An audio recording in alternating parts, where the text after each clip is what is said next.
Now, a strong warning to Jamaicans this evening who decide to capture and occupy Crown lands.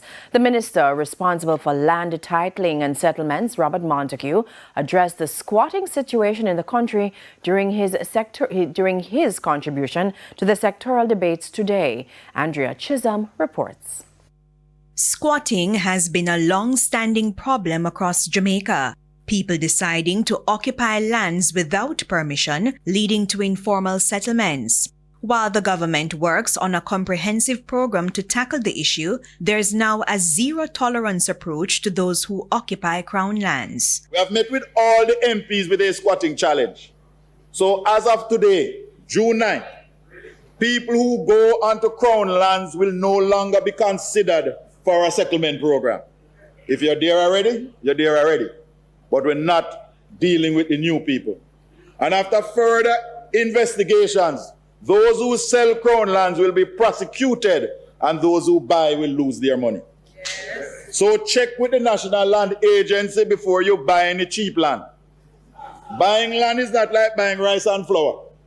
There is a legal process, but always remember, if it sounds too good to be true, then it is not true. Save your money.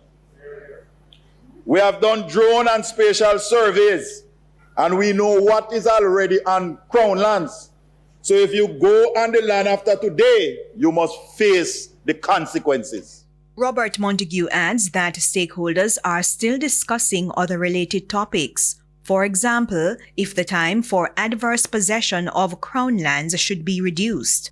The opposition PNP has promised to reduce the waiting time from 60 years to 25 years for those squatting on Crown lands to regularize their tenure. Until that issue is settled, Mr. Montague also gave this piece of advice to those who may be approached by scammers. No member of parliament, nor councillor, nor JP, nor big man, nor area leader can sell government land. So to those persons scamming people and says the MP send them, stop it. Because the MP never send you go do nothing like that.